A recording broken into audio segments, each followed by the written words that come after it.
Imagine this, a quiet cabin by a lake at dusk. The water is perfectly still, reflecting a golden sky.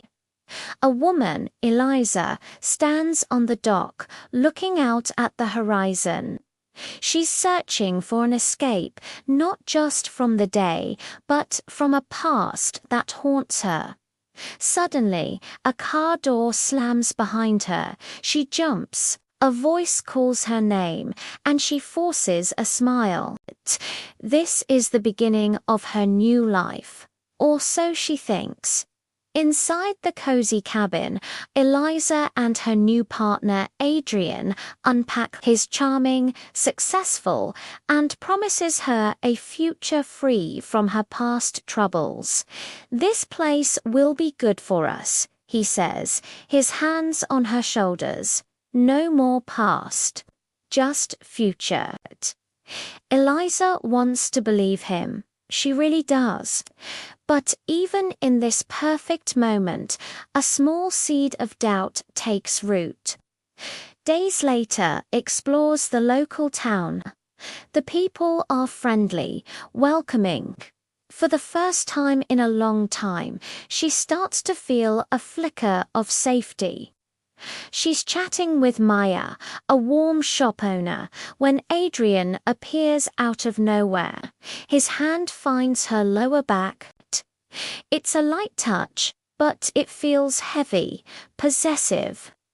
Maya sees the shift in Eliza's posture, the way her smile tightens. It's a tiny, almost invisible crack in the perfect facade. That evening, back at the cabin, the feeling of unease grows. Adrian is cooking dinner. The table is set perfectly. The music is soft. Everything is flawless. Too flawless. He spots a spice jar out of place. "You moved this," he says, his voice flat. He reaches out, his touch brushing her cheek. It's meant to be gentle, but it feels like a warning. Let's keep things the way they should be. Eliza manages a small laugh, a shield against the fear coiling in her stomach. The next day, she goes for a jog alone, finally able to breathe freely. But the feeling of peace is short-lived. A twig snaps in the woods. She spins around, her heart pounding.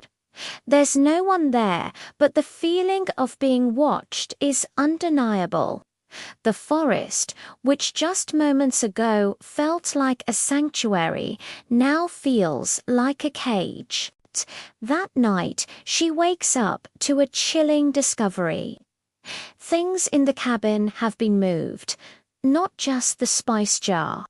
Her books, her shoes, personal items all rearranged with an unnerving precision. They are lined up perfectly, as if by an invisible hand.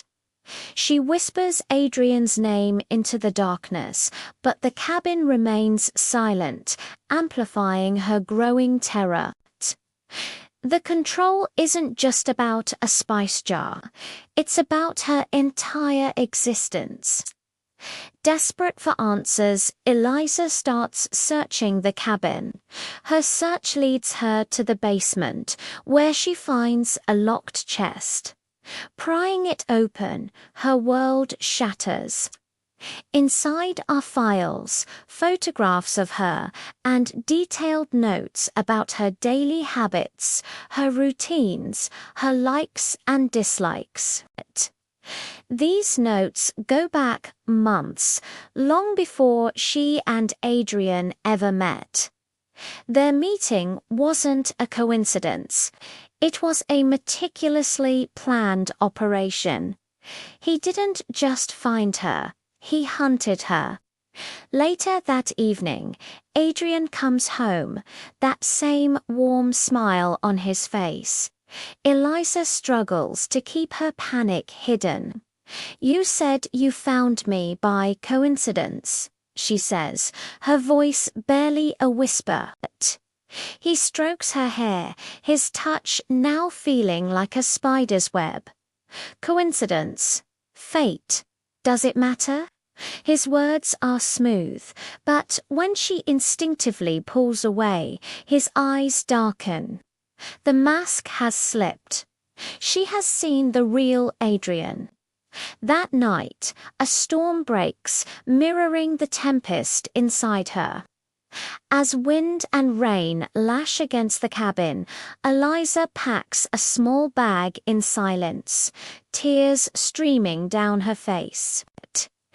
This isn't just a place anymore, it's a prison. She creeps toward the door, her hand on the knob, a breath away from escape. But a hand clamps down on hers. It's Adrian, leaving so soon, he asks, his voice dangerously soft. In a surge of adrenaline, Eliza wrenches her hand free and bolts into the storm.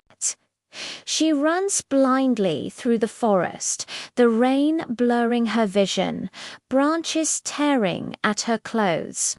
Behind her, Adrian's voice calls out, twisted by the wind. "You don't understand. I'm the only one who can keep you safe." His words echo through the trees, a chilling declaration of his warped love and obsession. His protection was never about her safety. It was about his control. Just as the sun begins to rise, Eliza stumbles out of the forest and onto a deserted highway. She's soaked, shaking, but she's free. A truck slows down and pulls over.